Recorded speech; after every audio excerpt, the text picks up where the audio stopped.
மோசமான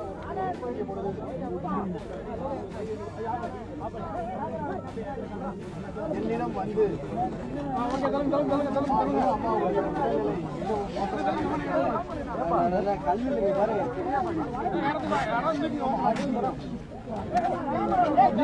காப்பாற்ற வேண்டிய மிகப்பெரிய பொறுப்பு நமக்கு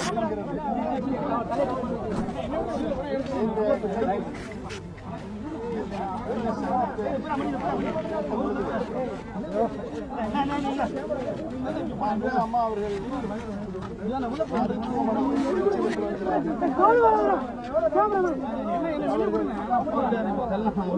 ஏற்பாடு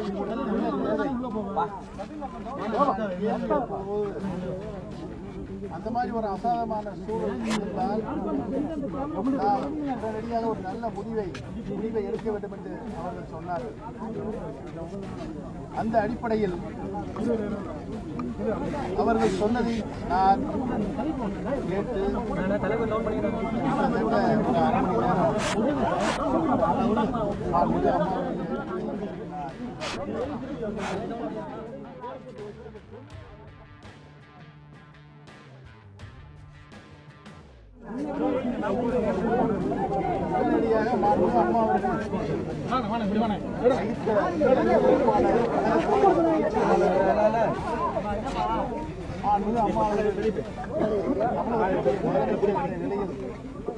அந்த பொறுப்பையும்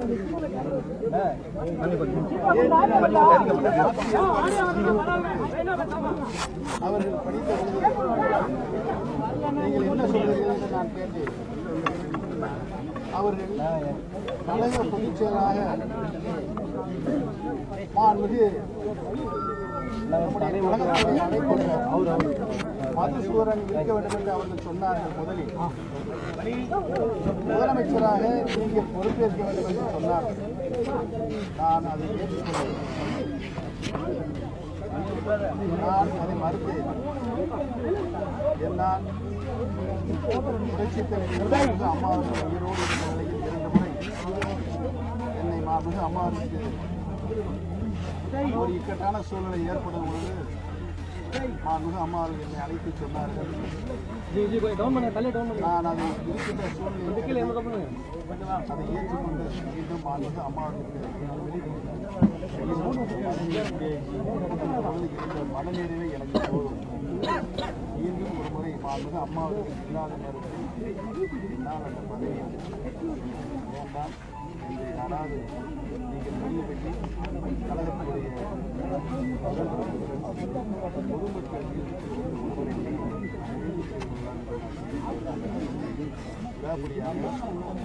உங்களை சொன்னால்தான் அன்றைக்கு இருக்கின்ற ஒரு சூழ்நிலையில் மக்கள் அதை ஏற்றுக்கொள்வார்கள். நீங்கள் இல்லாமல் இன்னொருவரை சொன்னால் 2 முறை மாண்புமிகு அம்மாவர்களால் அடையாளம் காட்டப்பட்டவரை எடுத்து இன்னொருவரை தேர்வு செய்திருக்கின்ற பல்வேறு விமர்சனங்கள் அதனால் பல கருத்து வேற்றுமைகள் உருவாகும். அதனால் கட்சிக்கும் பங்கம் ஏற்படுகின்ற நிலை உருவாகும். அது உங்களால் ஏன் உருவாகும் சொல்லும்போது நானும் சிந்தித்து பார்த்தேன். நம்மால் கட்சிக்கு மாற்றி பங்கமும் ஏற்பட வேண்டாம். அப்பொழுதுதான் நான் முதலமைச்சர் என்ற பாராட்டில் தோல்வியில் ஏற்றுக்கொண்ட 2-3 தினங்களும் என்னை மக்கள் நல்வாழ்வுத்துறை அமைச்சர் திவாகர் சார் வந்து உங்களை வந்து உங்களுக்கெல்லாம் நீங்கள் முதலமைச்சராகிவிட்டீர்கள், அமைச்சர்களாகிவிட்டீர்கள். நான் என்னுடைய அக்காவை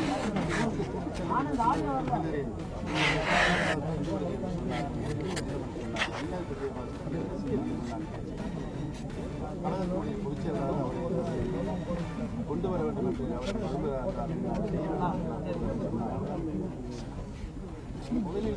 மருத்துவன் அவர்களை கழகத்தினுடைய பொதுச் செயலாளராக நான் முதலமைச்சரானதற்கு நான் 2-3 தினங்களுக்கு பின்னாலே கழகத்தினுடைய பொதுச் செயலாளர் சின்னம்மா அவர்களை ஆக்கிவிட்டார்கள். இன்னும் புதிதாக கொள்வது ஒரு கருத்தை சொல்கிறார்கள். நான் மிகவும் யோசித்தேன். அந்த நேரத்தில் சீனியர் அமைச்சரெல்லாம் அவர்களும் அந்த நேராக சென்று சின்னம்மா அவர்கள் நான் அந்த கருத்தை சொன்னேன். அவர்களும் அதற்கு முன்னாடி பொதுக்குழு போடுவது பொதுச்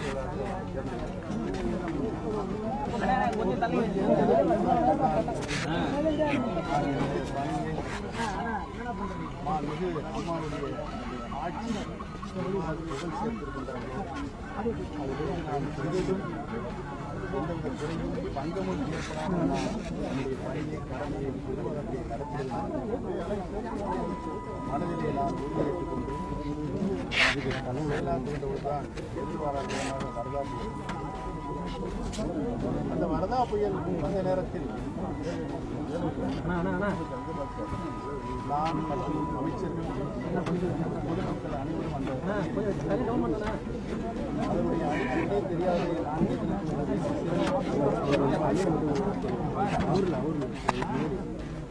அதனால் அரசு ஒரு நல்ல பெயர்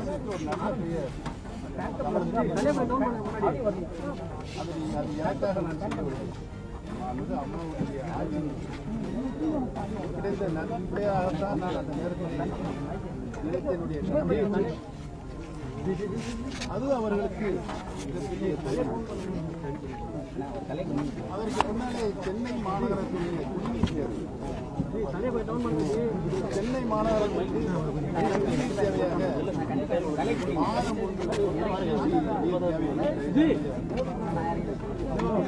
ஜனவரியிலிருந்து குறைந்தபட்சம்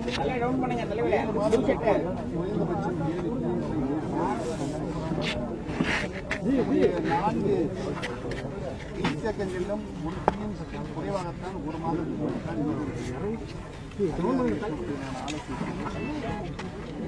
ஆந்திராவில் வருகின்ற கால்வாய் மூலமாக சோமசிலா கண்டலேறு உடனடியாக ஆந்திரா சென்று சந்திரபாபு நாயுடு அவர்கள் ஆந்திரா முதலமைச்சர் சந்திரபாபு நாயுடு அந்த நிலவி அசாதாரண உடனடியாக அந்த நீரை விடுவிக்க படிப்படியாக அதுவும் மாண்புமிகு அம்மாவுடைய ஆட்சி நல்ல பெயர். அதற்கு பின்னாலே உங்களுக்கு எல்லாம் தெரியும் ஜல்லிக்கட்டு. இந்த ஜல்லிக்கட்டு தமிழகத்தினுடைய பாரம்பரிய உரிமையை மீட்டெடுக்க வேண்டும் என்று மாணவர்களும் இளைஞர்களும்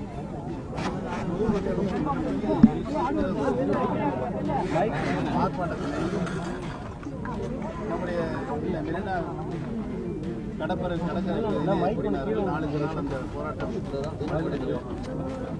அவர்களே சட்ட ஒழுங்கை காவல்துறையுடன் சேர்ந்து எந்தவித அசம்பாவம் இல்லாமல் 4 நாள் நடத்தி கொண்டிருந்த அந்த அசாதாரணமான சூழலையை நான் ஒரு முடிவுக்கு கொண்டு வர வேண்டும். நாட்டுடைய பிரதமர் மாண்புமிகு நரேந்திர மோடி அவர்களை சந்தித்து நிலைமை மிகவும் மோசமாக போய்கொண்டிருக்கிறது. இதற்கு ஒரு அவசர சட்டம் தேவை. மத்திய அரசுடைய ஒப்புதலோடு ஜனாதிபதி பெறப்பட வேண்டும் என்று கேட்ட பொழுது மத்திய அரசு உடனடியாக அவசர சட்டம் போடுவதற்கு நாங்கள் கொண்டு வந்த சட்டத்திற்கு தான் தடை விதித்திருக்கிறது. உச்ச நீதிமன்றம் ஆனால் நீங்கள் ஒரு அவசர சட்டத்தை கொண்டு வந்தால் அதற்கு நாங்கள் ஆதரவு தருகின்றோம் என்ற ஒத்துழைப்பு தரும் அவர்கள் சொன்ன பொழுது உச்ச நீதிமன்றத்தினுடைய சட்ட ஒழுங்கெல்லாம் அழைத்து பேசி அவர்களும் உடனடியாக ஒரு அவசர ஆர்டினன்ஸ் கொண்டு வரப்பட்டால் அதற்கு மத்திய அரசினுடைய சுற்றுச்சூழல், உள்துறை, சட்டத்துறை ஆகிய துறைகளுடைய ஒப்புதலோடு ஜனாதிபதி ஒப்புதல் பெற நிலை உருவானது. அதற்கெல்லாம் நீங்கள் ஏற்பாடு செய்யுங்கள் என்று நானே அங்கே ஜனாதிபதி ஒப்புதலோடு இங்கே அதை கொண்டு வந்து கவர்னர்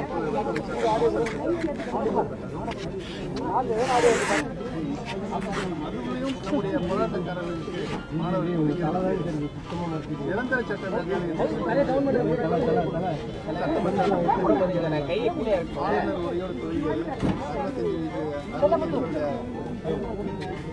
இந்திய நாட்டினுடைய அரசியல் வரலாற்று ஆளுநர் உரையில் அமைக்கூடியதாக இல்லை. இருந்தாலும் அந்த ஜனாதிபதியால் கவர்னரால் ஆளுநர் ஒப்புதல் பெறப்பட்ட சட்டமாக சட்ட வரைவு முன்வடிவு கொண்டு வரப்பட்டு நிறைவேற்றப்பட்டு அதற்கு நம்முடைய ஜனாதிபதி மத்திய அரசுடைய பல்வேறு துறைகள் மூலமாக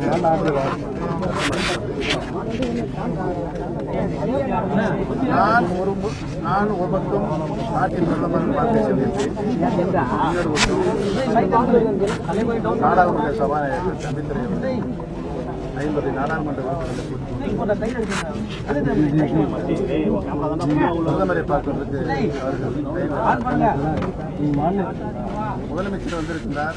முதலில் அவர் கேட்டிருந்தார், நான் நேரம் வந்திருக்கிறேன். 2 பேரும் ஒரே கோரிக்கை தான். அதனால் உங்களுக்கு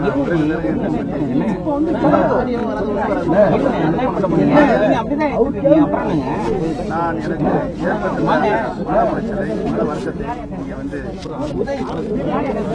நான் சொன்ன பொழுது அதற்குரிய பரிகாரம்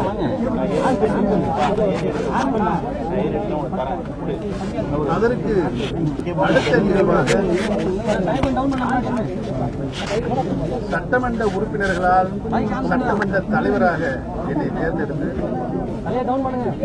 அதை ஆளுநரிடம் அதன் அடிப்படையில் என்னை அவர் முதலமைச்சராக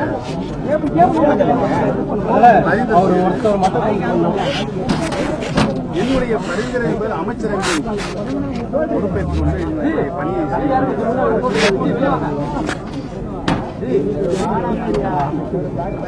வருவாய்த்துறை அமைச்சர் ஆர்.வி. உதயகுமார் அவர்கள் மாண்புமிகு சின்ன கழகத்தினுடைய பொதுச்செயலர் சின்னமாக தான் முதலமைச்சராக பொறுப்பேற்க வேண்டும் என்று செய்தியாளர் சென்று பேட்டி கொடுக்கிறார்.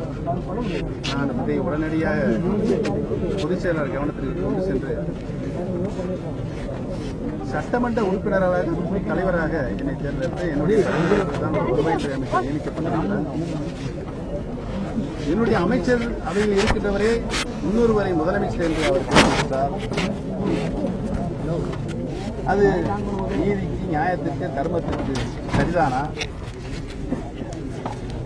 ஆளுநர் என்னை கூப்பிட்டு உங்களுடைய பலத்தை உங்களுக்கு கீழே இருக்கின்ற அமைச்சரை இது மாதிரி ஒரு கருத்து தெரிவித்தது சட்டமன்றத்தில் பலத்தை நிரூபித்து காட்டுங்கள் என்று சொன்னால் தேவையில்லாத ஒரு பிரச்சனை வருமே என்று நான் சொன்ன பொழுது எனக்கு மீண்டும் மூலமாக நான் கண்டித்து விட்டோம்.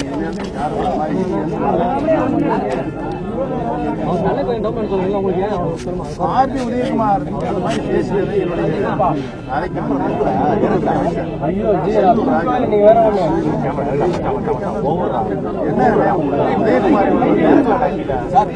பொறுப்பற்ற தினமா அந்த மாதிரி பேட்டி கொடுத்துருக்காரு. மன வருத்தமா இருக்குது. எதுக்கு இந்த மாதிரி பேட்டி கொடுத்தாரு? அவர் மதுரைக்கு போய் அவரும் அதே மாதிரி பேட்டி கொடுக்குறாரு. கழகத்தினுடைய பொதுச் செயலாளர் தான் முதலமைச்சராகவும் வர வேண்டும் என்று அவர் அதற்கு அடுத்த நாள் நாடாளுமன்ற அவரும் அதே செங்கோட்டையன்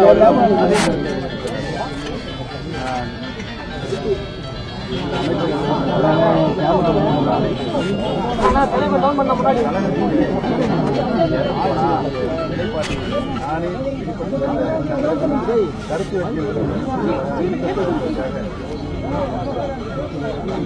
வேண்டாம் என்று சொன்னேன். என்னை முதலமைச்சராக உட்கார வைத்து அவமானப்படுத்துகிறார். தேவைதானா? இதனால் ஒட்டுமொத்த நாட்டு மக்களும் தொண்டர்களும் மிகப்பெரிய அதிருப்தியில் வருத்தத்தில் இருக்கிறார்கள். கட்சியுடைய நிலையை மாண்புமிகு இதயதேவம் புரட்சித் தலைவி அம்மா அவர்கள் 28 ஆண்டு காலம் நம்முடைய இயக்கத்தை மாண்புமிகு அம்மாவர்களுக்கு ஏற்பட்ட சோதனைகள் எல்லாம் அவர்கள் தாங்கி, வேதனைகள் எல்லாம் தாங்கி இந்த இயக்கத்தை நம்முடைய தலைவர் நிர்மலச்சந்திர எம்ஜிஆர் அவர்கள் இருக்கின்ற பொழுது தலைமையகத்தில் உறுப்பினர் கொண்ட நம்ம இயக்கத்தை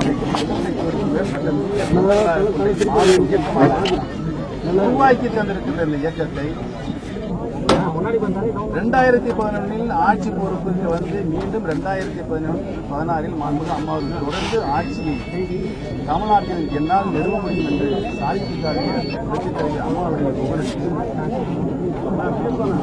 பல்வேறு திட்டங்கள் மூலம் நாட்டு மக்கள், ஒட்டுமொத்த நாட்டு மக்கள், தமிழக மக்கள் மட்டுமல்ல, இந்தியாவில் இருக்கின்ற மக்கள் மட்டுமல்ல, உலகத்திலே இருக்கின்ற அத்தனை மக்களும் அம்மாவுடைய சாதனை மிகுந்த ஆட்சியை பாராட்டி நம்முடைய கையை ஒரு மிகப்பெரிய கட்சி, வலுவான கட்சியை ஆட்சியையும் தந்திருக்கிறார்கள்.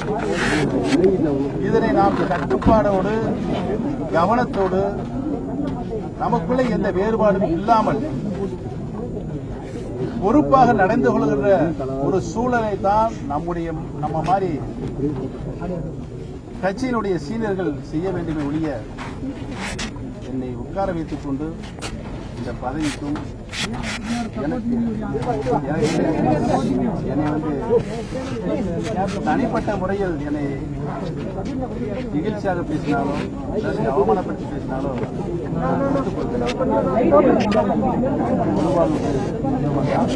அவமானங்கள்லாம் தானர்கள் அது அவர்கள் மனநிலைக்கு ஏற்ப பேசுவார்கள். நம்முடைய மனச்சாட்சி நிலையில் தான் என்னுடைய மனநிலை பாதிக்கப்பட்டிருக்கிறது. அது பலரிடம் நான் சொல்லி வருத்தப்பட்டிருக்கிறேன். பொறுப்பாளரிடம் பொறுமையாக இருக்கிறேன். பொறுமையாக நானும் பொறுமையாகத்தான் இருக்கிறேன். கட்சியுடைய ஆட்சியுடைய என்னால் எந்த பங்கமும் ஒரு சின்ன கடுகுமுடிய அளவு கூட பங்கம் ஏற்பட்டு வரக்கூடாது. அது சரித்திரத்தில் நம்மை வேற மாதிரி உருவகப்படுத்தும் என்ற நல்லெண்ணத்தின் அடிப்படையில் தான் நான் விளம்பரப்படுத்த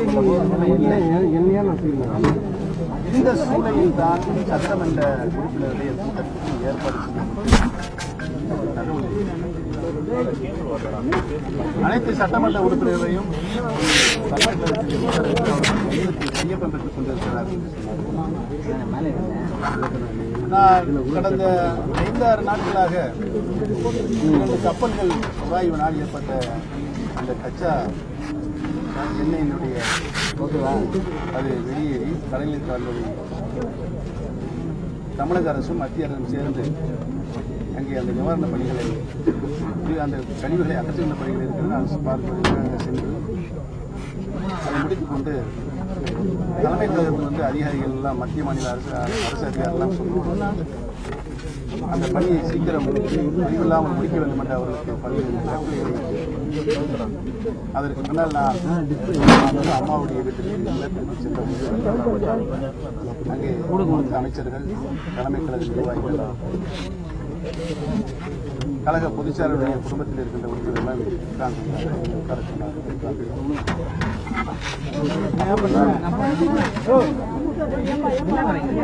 அவர்கள் முதலமைச்சராக வருவதற்கு அனைவரும் சேர்ந்து ஏற்பாடு செய்திருக்கிறார். தமிழகத்தில் இருக்கின்ற சூழல் மாதிரியான சூழல் இல்லை என்று நான் மனதிலே இதற்கு இப்போது என்ன அவசியம்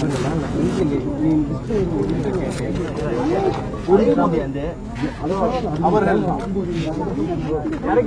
சட்டமன்ற உறுப்பினர்கள் கூட்டம் இருக்கிறார்கள். இந்த சூழலில் இரண்டையும் கழக பொதுச்செயலாளர் முதலமைச்சர் பொறுப்பில் கழக பொதுச்செயலாளர் நீங்கள் தான் அதற்கு ஏற்பாடு செய்ய வேண்டும் என்று சொன்னார்கள். சட்டமன்ற உறுப்பினர்கள் கூட்டம் கூட்டப்பட்டது எனக்கு தெரியாது, எதற்காக கூட்டப்பட்டது என்பது தெரியாது. எல்லா வேலையும் முடித்துக் கொண்டு நீங்கள் தான் ஏற்பாடு செய்ய வேண்டும் என்று எனக்கு இப்போது சொல்லுங்கள். இது நியாயம்தானா? என்று கிட்டத்தட்ட ஒரு 2 மணி நேரம் விவாதம் செய்து முன்னாலே சொன்னேன். வேண்டாம் என்று சொன்ன என்னை முதலமைச்சராக விட்டு பல்வேறு அவமானங்களும் என்னை கீழ்நிலைப்படுத்துவதற்காக செய்யப்பட்ட எல்லாம் அவரிடம் வாதத்தோடு எடுத்துச் சொன்ன பொழுது பேசவில்லை. கடைசியாக என்னுடைய கையை பிடித்துக் கொண்டு அந்த நிலையில் கட்சியினுடைய கட்டுப்பாட்டை நீங்கள் காப்பாற்றுங்கள், நீங்கள் இதற்கு ஒத்துழைக்கவில்லை என்றால் கட்டுப்பாட்டை மீறுவதாக ஆகும் என்று என்னை கட்டாயப்படுத்தினார்கள். நான் சொன்னேன், அம்மாவுடைய ஆயிரம் சொல்லிவிட்டு வருகிறேன். அதற்கு கூட இடம் கொடுக்காமல் பின்பு போய் சொல்லிக் கொள்ளலாம் என்று அவர்கள் மறுத்து என்னை கட்டாயப்படுத்தியதனால்தான் நான் இந்த ராஜினாமை அங்கே கையப்படுகின்ற ஒரு இக்கட்டான சூழலுக்கு நான் ஆளாக்கப்பட்டேன் என்பதை தெளிவுபடுத்துவதற்காகத்தான் அதை நான் மிக புரட்சித் தலைவி அம்மாவுடைய ஆன்மா இருக்கின்ற இடத்திலே சொன்னேன். புரட்சித் தலைவி அம்மாவுடைய ஆன்மாவும் இதை நாட்டு மக்களுக்கும் போராடும் தொண்டர்களுக்கும் ஆன்மா சொன்னதின் அடையாளம்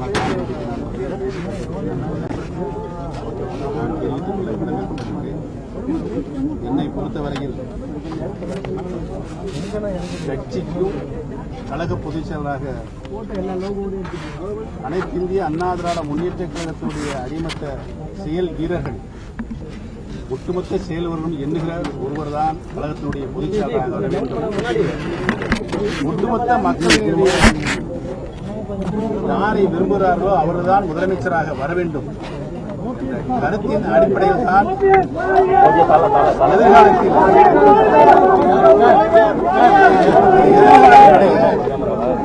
தமிழகத்தினுடைய எதிர்காலத்தினுடைய நலனை